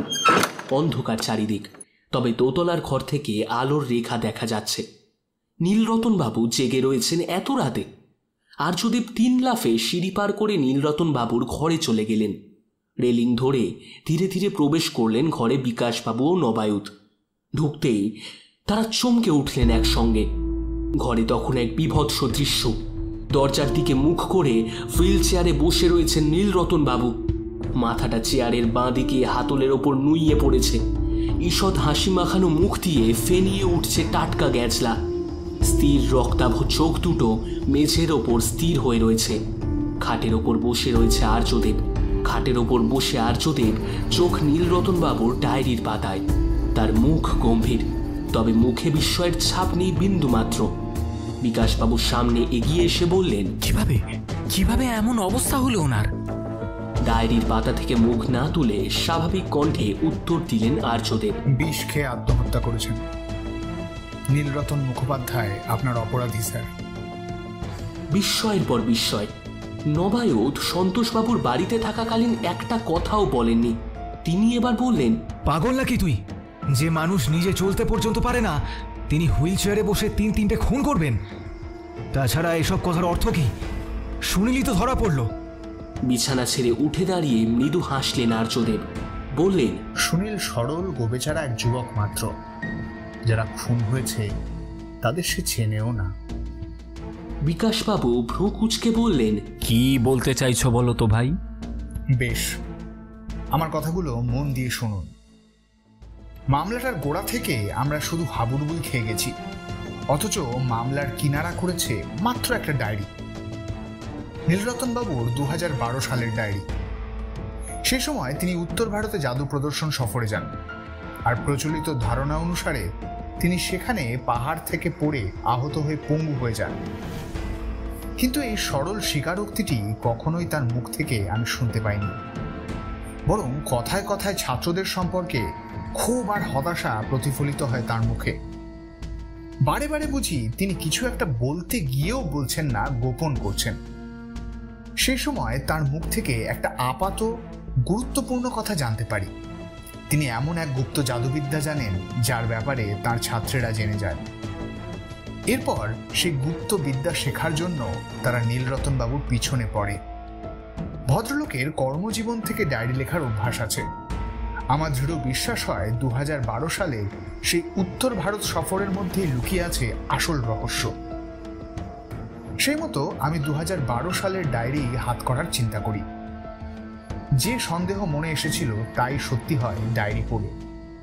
নীলরতন বাবুর গুপ্তবিদ্যা শিখতে না পেরে তার 5 গুণধর ছাত্র গুরুকে প্রতিফল দেওয়ার পরিকল্পনা করে। উত্তর ভারত সফরে তারাও তার সঙ্গে যায় এবং সুযোগ বুঝে তাকে উঁচু পাহাড় থেকে ধাক্কা দিয়ে ফেলে দেয়। কিন্তু দুর্ভাগ্যবশত নীলরতন বাবু রক্ষা পান। ডায়েরিতে অবশ্য তাকে হত্যার চেষ্টার আরও একটা কারণ জানাচ্ছেন তিনি। নীলরতন বাবুর জাদু শোয়ের রমরমা তাঁর ছাত্রদের প্রসিদ্ধি লাভের বাধা স্বরূপ হয়ে দাঁড়ায়। সুতরাং পথের কাঁটা দূর করাও আশু কর্তব্য হয়ে যায় এদের কাছে। একটানা বলার পর কথা থামিয়ে দম নেন আর্যদেব।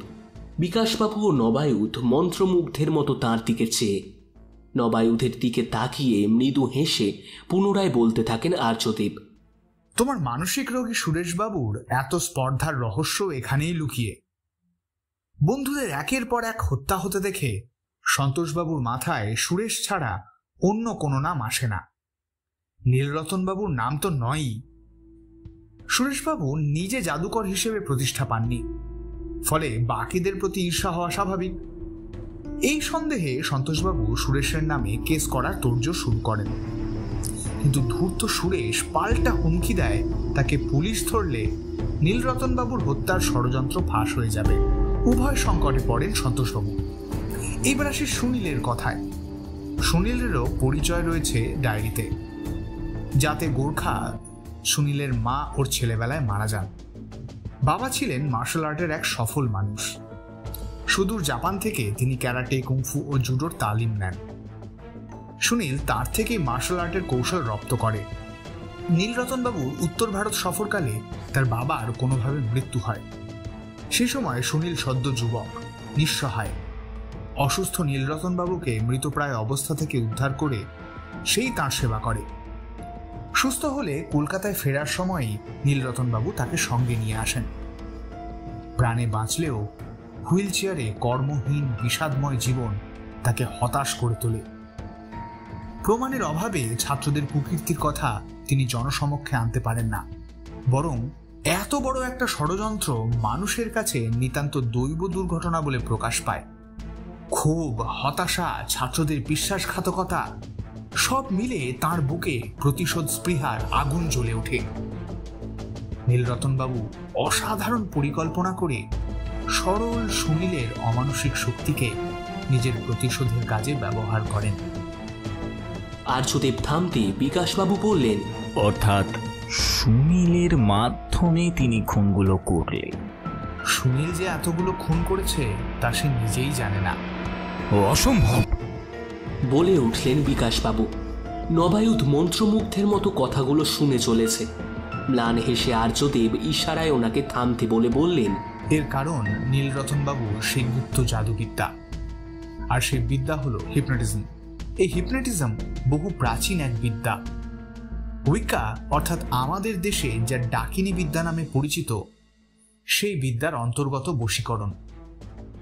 ভালো ভাষায় একেই বলে সম্মোহন বিদ্যা বা হিপনোটিজম। নীলরতনবাবু সুনীলকে সম্মোহিত করে নিজের বশে করতেন। এরপর মুখে দাড়ি গোঁফ পরিয়ে তাকে মাঝরাতে হত্যা করতে পাঠাতেন। সুনীল সম্মোহিত থাকত বলে তার 2 চোখ স্থির হয়ে থাকত এবং হাঁটা চলায় অস্বাভাবিকতা লক্ষ্য করা যেত। মনে আছে নব, নীলরতনবাবু একটা কথা বলেছিলেন যে ওনার একমাত্র অস্ত্র হচ্ছে চোখ। প্রথমে সেই গুরুতর আপাত সরল কথাটার অর্থ আমার বোধগম্য হয়নি, কিন্তু তার সেই ক্ষমতার প্রাথমিক আঁচ পাই যেদিন তিনি আমাকেও সম্মোহিত করে ফেলেন।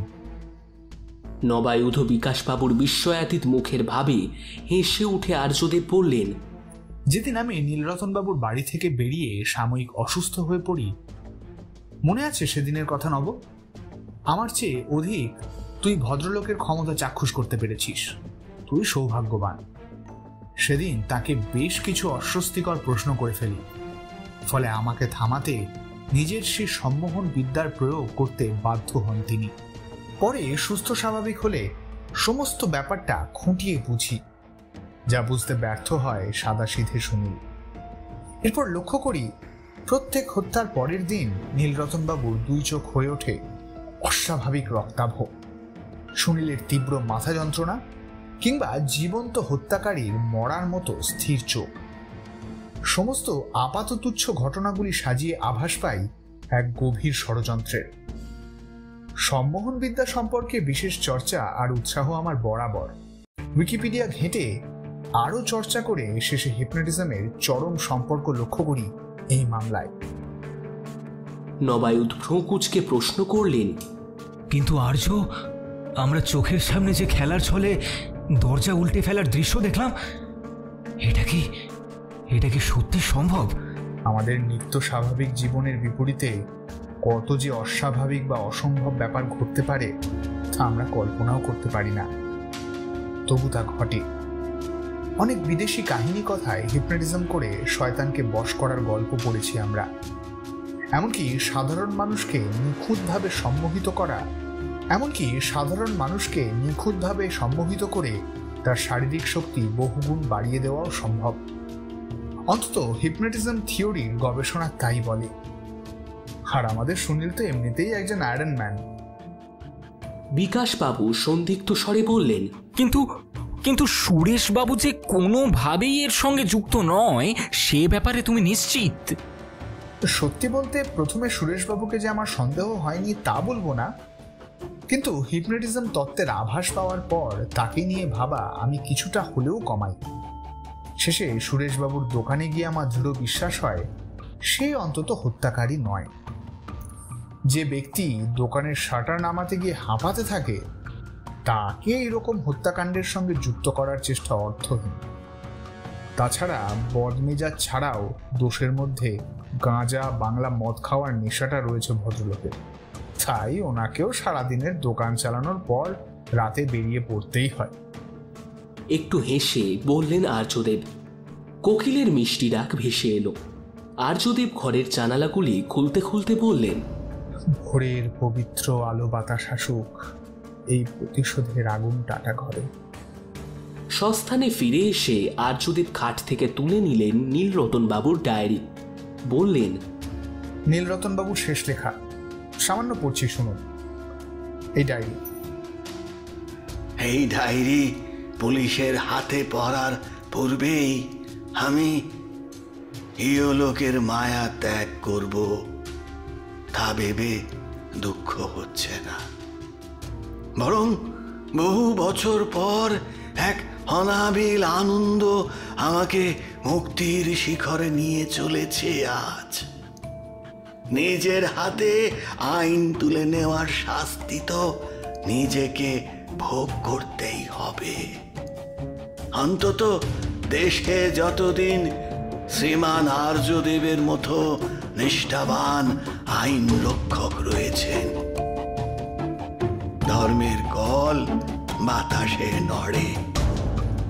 আমি সেদিনই মারা গিয়েছিলাম যেদিন পুত্রবৎ ছাত্রদের থেকে দক্ষিণা হিসেবে চির পঙ্গুত্ব লাভ করি।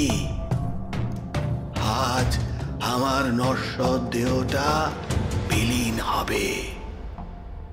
দোষীরা শাস্তি পেয়েছে, সুরেশ বেঁচে থাক, ও প্রতিষ্ঠা পায়নি, নিত্যদিন অভাব, এ তো আরো কঠিন শাস্তি।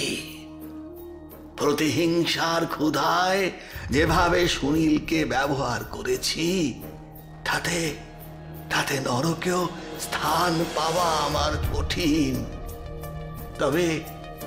তবে আমি এও জানি আইন আমার গুপ্তবিদ্যাকে স্বীকার করুক বা নাই করুক, সুনীলকে দোষী সাব্যস্ত করবে না।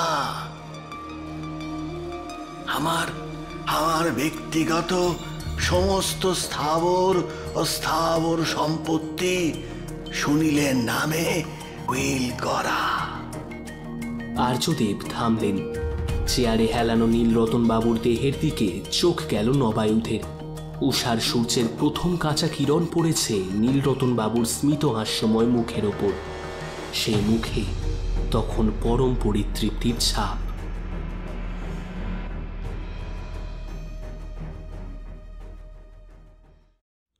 শেষ হলো আমাদের আজকের গল্প জাদুকর হত্যা রহস্য।